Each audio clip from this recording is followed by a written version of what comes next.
We get to trade furs, our fowl, fish, whatever we want to trade.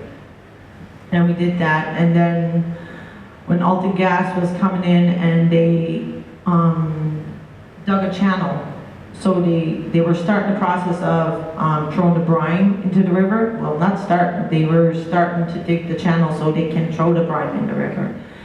And when they did that, we turned around and there was 7 of us from all 7 districts, and we threw our traps in the water. So that right there acknowledged that our sovereignty, we're using our sovereignty to go fishing in that water, so Alton Gas couldn't come in and throw the brine in the water because it was going against all our treaties. And it was funny because Mother Earth kind of filled herself in. She did it herself. She, when they dug the channel, after we threw our traps in, she kind of covered herself over with all the mud, and it's still covered over. So our traps are down there, nice and deep.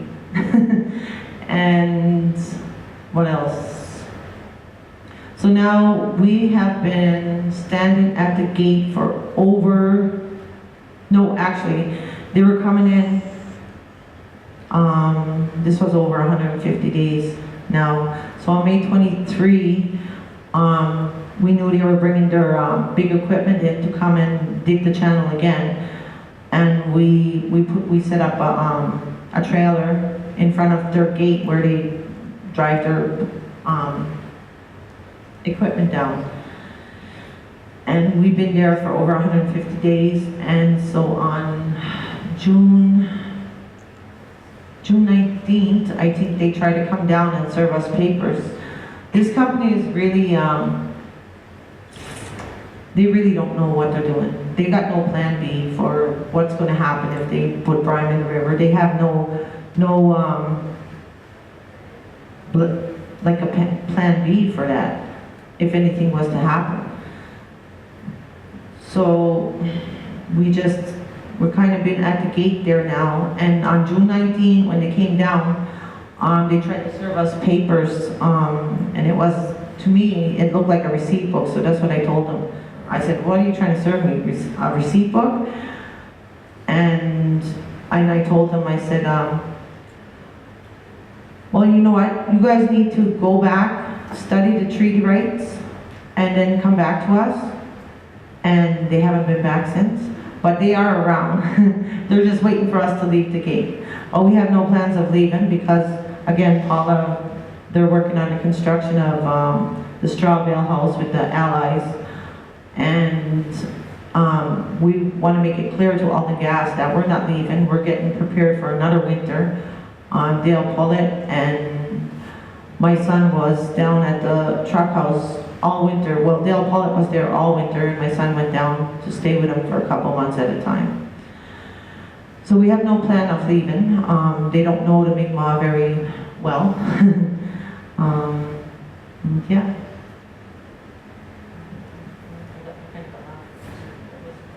You answered it, Okay. but you could also... I have a question, but it's for Freddy, actually. I listened to this really great interview with you on, I think it was on CKCU, and in the interview you were speaking about some of the accomplices who stayed in solidarity at the action, the occupation until very close to the end, and how they were mostly people of color. And I was wondering if you could maybe speak a little bit about that, because you were talking about the necropolitics, like the power of the state to decide life and death. And I really find that very interesting, this idea of solidarity between also people of color who are subject to, horrific institutional abuses and the struggle for Indigenous sovereignty. Yeah, with Parliament, what developed was a sovereign space, independent of, well, I guess I should rephrase it. One of my friends, Sky, they had a really good way of putting it, is when we put that teepee on Parliament, it was like bringing a medicine bag and, into this arena of sickness, Because if you look at the Canadian structure and all these modes of oppression, where does it all stem from? It's from that that toxic cis heteropatriarchy that was intrinsically tied within the fabric of the Canadian state because of things like Judeo-Christianity, which is Abrahamic death cult, in my opinion. These reverberations are still happening against marginalized communities, like LGBTQIA and non-binary. Those people are punished because of these necropolitical mechanisms that are in place. So for us as Indigenous people, we can't really realistically, take up arms against the state and say, like, get the fuck off our land, as much as I would love that. We do need those, like, lines of solidarity with other communities as well, because I think we number, like, 4% of the KK Canadian population, and, we're not gonna do this on our own. So, an intersectional framework, needs to be something that is considered in terms of how Indigenous people resurge against the colonial structure.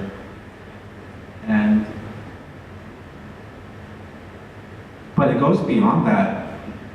In terms of decolonization, I think we as Indigenous people have to start thinking more broadly beyond the KK Canadian state. Because, with the advent of globalization, decolonization is something that needs to be considered globally as well. And, building those lines of solidarity with other colonized sites, that's something that has to be considered as well. And I'll just like to demonstrate, like, how similar some of our struggles are as Indigenous peoples, not just on Turtle Island. Right now in Mapuche territory in Chile, right now they're undergoing, extreme repression from the Chilean government, and what they're seeing is applications of anti-terrorism laws against their land and water protectors, and enforced disappearances as well. And what enforced disappearances are is when the state will kidnap a so-called dissident and basically they'll kidnap them, they'll kill them, and they'll bury them without telling their family where they are. And so building those lines of solidarity with other communities is very important. And recently, I kind of gathered my troops or whatever in Ottawa, and we went below the Chilean embassy, and leading with ceremony, one of my friends sang an opening song, and we also had, smudge as well. So it's important for myself as an Indigenous person, I guess, building those bridges to other communities, because I think there is a strength in unity within forming these new coalitions. And right now too, I guess, it goes beyond marginalized and racialized people. And Glenn Coulthard said it as well, coalitions can be found in unlikely places. I'm not sure how much I should go into this, but I just understand that as Indigenous people, we definitely need to basically team up and attack that colonial structure together, because it really does need to burn down. I truly believe that 100%. All these structures in place, because right now we're on an apocalyptic trajectory. With carbon rates that are skyrocketing, and sea level rise, and climate change. you know, we might not have another 150 years if we don't act, you know, together. So I think that's my answer for that question. Can that's, well, I was thinking, Madonna, when you were speaking, you mentioned a few times international solidarity. You mentioned a few times people in Guatemala fighting Canadian mining. And I was just wondering, building on what Freddy was saying, has that maybe inspired you in hearing about their stories of resistance? They're also resisting in Guatemala. Or also you had mentioned to us a story, the prophecy about the golden cobweb and the black box of information. So I just was wondering if you wanted to speak on that a little bit.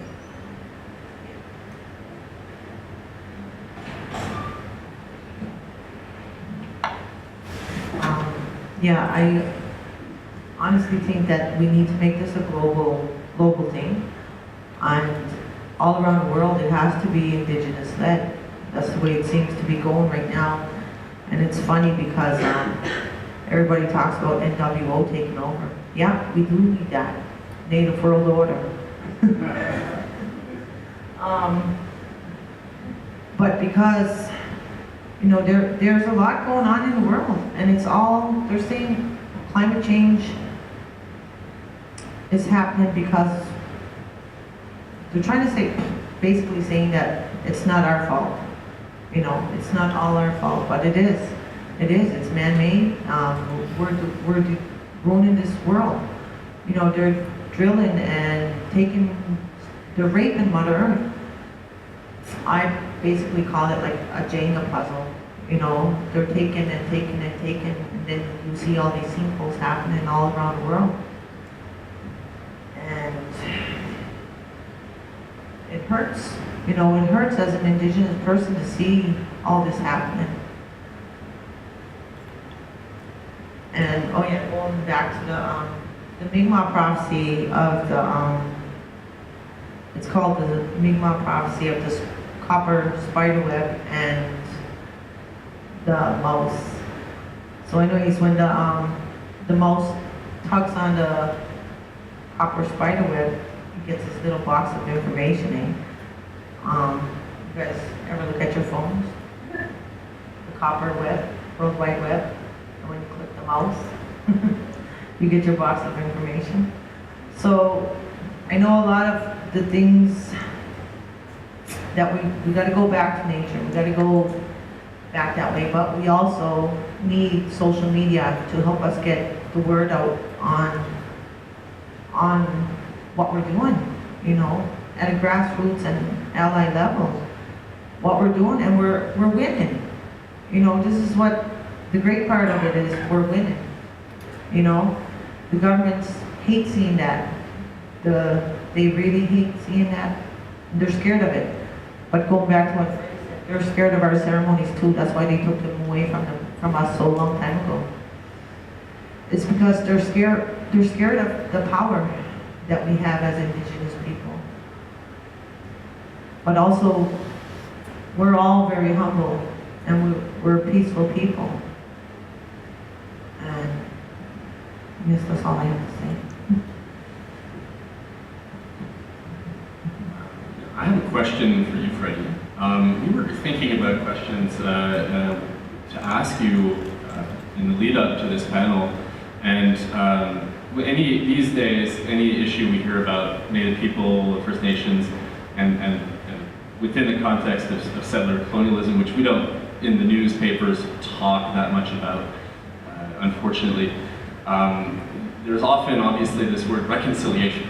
So your vision of reconciliation definitely feels a lot different than the kind of fairy tale, feel-good tale that Trudeau and his folk talk about. It seems a lot more, you know, like this, maybe like this systemic clash of different, different sovereignties and relationalities in place. Some of the original native ontologies, to use your word, which have been suppressed and subjugated and which have been the victims of various forms of genocide, and then you have these other hard,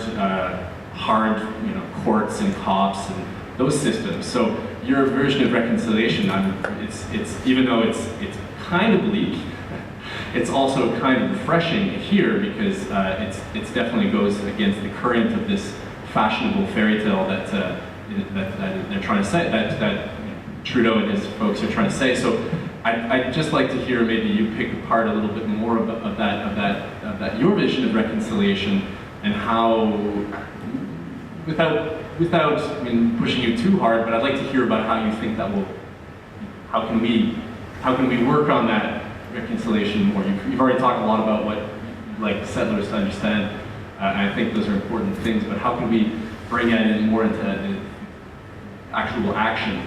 Anything you got to say about that would be interesting to hear.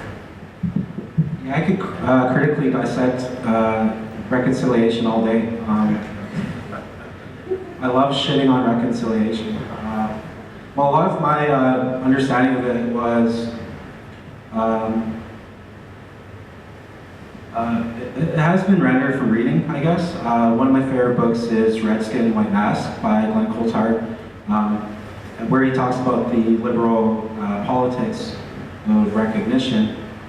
So within the context of the Canadian state, reconciliation, even if all the 94 calls to action were answered miraculously, Indigenous people would still be lacking that land. So for me, reconciliation is garbage unless you repatriate that land back to Indigenous people. And speaking about these necropolitical mechanisms that are in place against Indigenous people, reconciliation is all about reformation with that Canadian structure. But what actually needs to happen is the abolishment of the Canadian structure, abolishing that settler sovereignty. Because sovereignty, it's about power and it's about authority. And the Westphalian notion of sovereignty, it's about erasing Indigenous nationhood and bodies. And one of my favorite essays was written by Patrick Wolf. It's called Settler Colonialism and the Elimination of the Native. And he came up with this concept that he called the logic of elimination, where territoriality, erecting borders and carving out Indigenous land and putting these invisible lines and constructing these fences against Indigenous people. We see how this manifests on reserves and in urban spatialities as well, in terms of violence, in terms of being collected by settler colonial structures such as the police state and cops and corrections, and all of these serve to enforce boundaries against Indigenous people for the purposes of containment. I'll just give an example of this. From my participation on Parliament, they constantly told us that we needed a permit to get on Parliament. But, we supersede any kind of colonial permit, and, even injunctions, injunctions are just pieces of paper. They don't fucking mean anything. But with that being said, territoriality is still in place in lethal ways against Indigenous people. For myself, last week I went to the MMIW vigil they had on Parliament, and I was only there for probably about 10 minutes before I was automatically recognized by an RCMP officer who told me that because I had previous conditions to not be on Parliament for 6 months, and he told me that I had 4 months to go, and he basically told me to get the fuck out. Which I was pretty shocked, so I didn't say anything, and also didn't want to take away from the vigil. But I think this demonstrates, all these lines and boundaries and, these parameters that are in place against Indigenous people. So unless that settler sovereignty is relinquished, I don't think we as Indigenous people will ever find any kind of form of liberation or freedom. So that's why I always push, settlers to unsettle their expectations and, just recognize Indigenous nationhood and, just the value that it has in terms of rebuilding and healing land. Talking about like indigenous governance and laws, and that responsibility to land. That's a sustainable, form of survivance. In terms of protecting the land and healing people as well, and eliminating those cis-heteropatriarchal, systems of oppression that are against marginalized people. And sorry, I forget what the question was, but basically reconciliation does nothing to reconcile that, so fuck reconciliation. Okay, so we're going to pretty soon wrap up the questions, but I do have, and then move on to Kathy and Isabel. But I do want to ask Madonna just what's going on now with Alton Gas and some of these other struggles, and is that treaty truck house still in place? And maybe you could just speak to a little bit, maybe to share with the folks here in the room, is there any support that your community might need, or how do you envision moving forward in the next, in the short term, like in the next, 6 months to a year? Yeah, the truck house is active. It's a trading place, so we've traded furs, paddles, I think a canoe, and there's quite a bit of stuff that we've been trading down there. As for the allies and the support, it's awesome, it's great, it's very humbling to see how much support we have down there with our allies. And we built that, we built that trust between ourselves and the allies. It's not something that just happened, it's a build of trust, of love, respect, all the 7 sacred teachings. And that's what it was based on. The same with what happened in Cape Breton, Winnemucca. It didn't just happen overnight. We built that trust with those allies, and it was something that's beautiful, and that's something that we all can do, and we all can spread this out all across Canada, and it's a powerhouse. The corporation can't defeat it, because like Freddy says, our treaties supersede all Canadian laws, our treaties supersede all laws. And what else? What's happening now?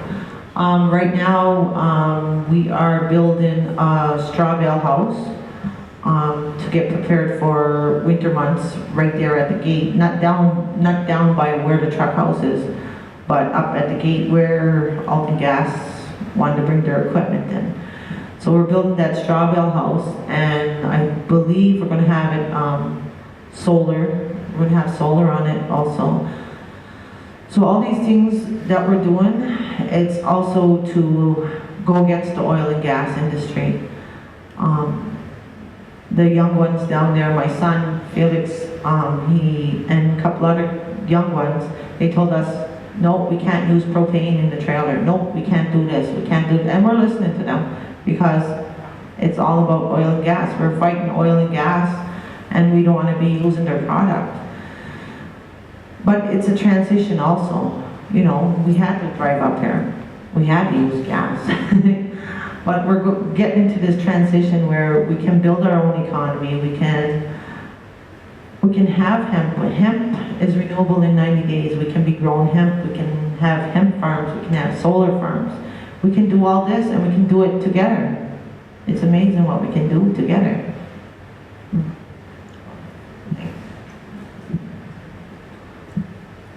Just one last question, I guess comment, but it's really nice and refreshing and really inspiring to see how there's this convergence. It seems like a lot of the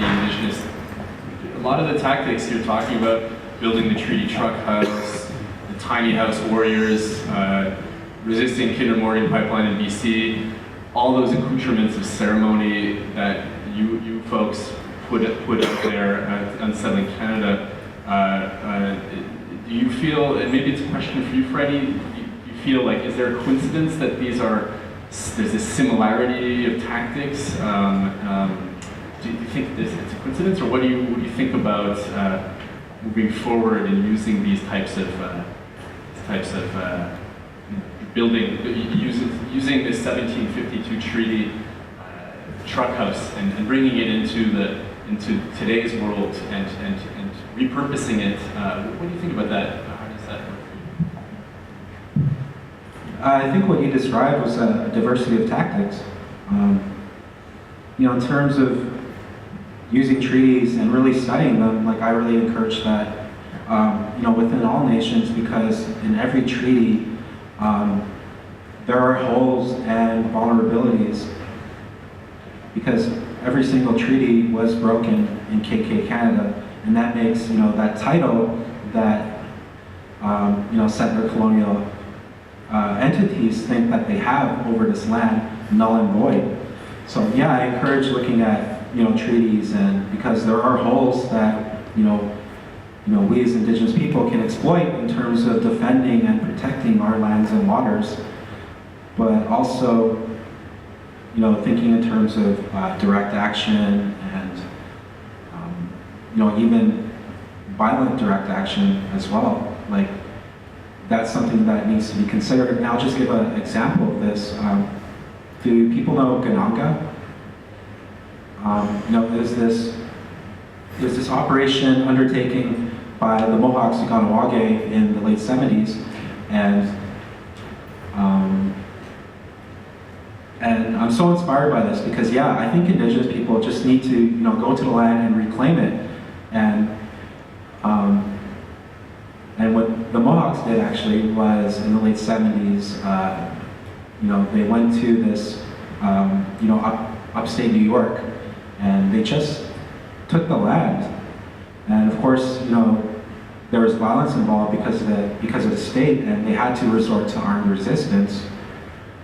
But reclaiming land is very important, and right now the Mohawks still have access to that area. And what they did was they actually, established a new sovereign space. They exercised, their laws and their governance, and with their understanding of that, they were able to assert their jurisdiction over a part of land that otherwise, because of territoriality, would dictate that the Mohawks had no right to it. But they do have a right to it because their, jurisdiction does supersede any kind of idea of, the U.S., Canadian, nation states. So, like, for myself,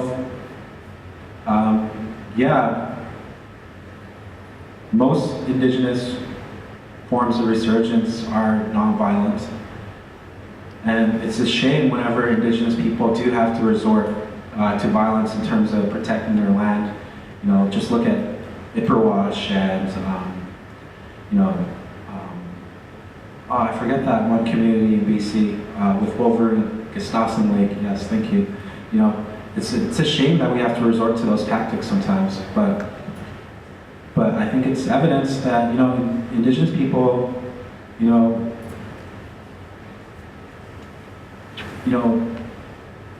don't even know how to describe this, but there's a natural intuition that we have in terms of nation to nation, in terms of how to best stake out our jurisdiction over our lands and help protect. And I respect every nation, and I learn from every nation as well in terms of how they mobilize in terms of protecting our land. And I love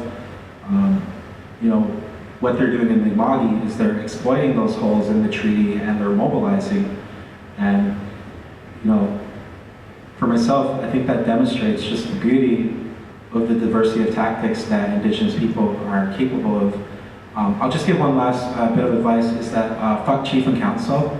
I know a lot of settlers, when they're working with Indigenous communities, they want to be respectful and, they want to make sure that they're, not stepping on anyone's toes, but I encourage you to step on chief and council's toes, because often they're in line, with the structure, the settler colonial structure of the, the Indian Act and, the INAC system, and we can't ever forget that chief and council, it's basically just an administrative arm of the government. And, whenever, corporations want to, encroach and dig their hands into a reserve, the first place they go is chief and council. So for grassroots, if you're looking at the grassroots struggle, chief and council is not grassroots. Chief and council, has the same vested interests as the Canadian government, which is to exploit and develop resources. So just work with those grassroots warriors and those societies and those people who are in the trenches and on the street, not these comfy politicians. And they're like chief and council's jurisdiction is illegitimate just from being involved in that Indian Act structure. So please work with your grassroots. That's all I'm trying to say.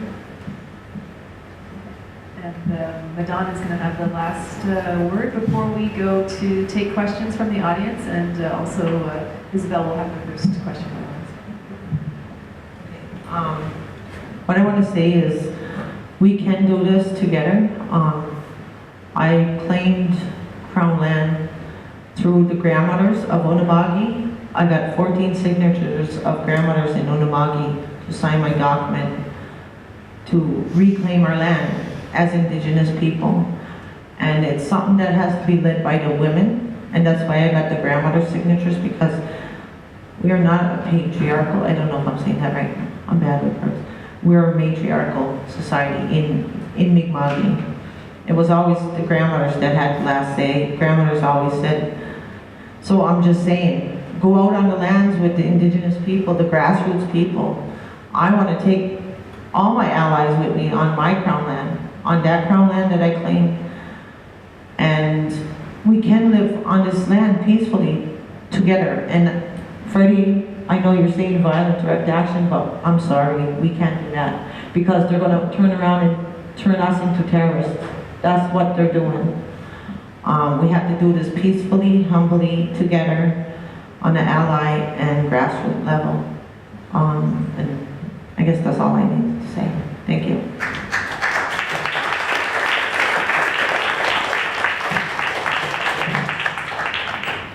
So we're going to ask Isabel to speak a little bit about some ongoing divestment actions and divestment campaigns. This panel was organized through a campaign that we have to get the Caisse de dépôt et de placement de Québec to divest from fossil fuels. So when we're talking about Junex or AltaGas, like where are they getting their money? Well, it's getting directly invested by different financial, they're getting investments from different financial institutions, including the Caisse de dépôt. Which, if you're not familiar with what that is, we're all obligated when we're working in Quebec to make contributions to the RRQ or the QPP.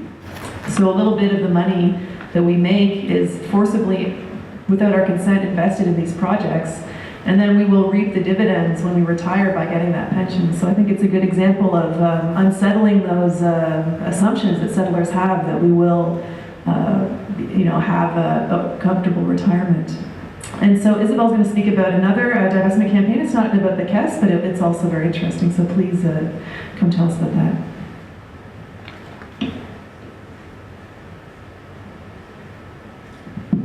Hi, so do you hear me? Is it working? Yeah, okay. So Isabel, thank you so much for both your stories, sharing everything. It's super inspiring. And I wanted to share with you and to everyone a proposition of collaboration that's being proposed right now, and that's the Indigenous-led, and it's on divestment. And maybe just before that, I'll tell a really quick story to see where the collaboration started, and put it at an international level and then a local level, how we can collaborate to that campaign. So in the past months, I was connecting with Young and other groups in Europe with water protectors in Turtle Islands, what they say, United States. So we connected with water protectors over there, and we did like a 1-month tour in 6 countries in Europe to address divestment of investments, of European banks in pipelines that happen on Turtle Island. And we did direct nonviolent actions.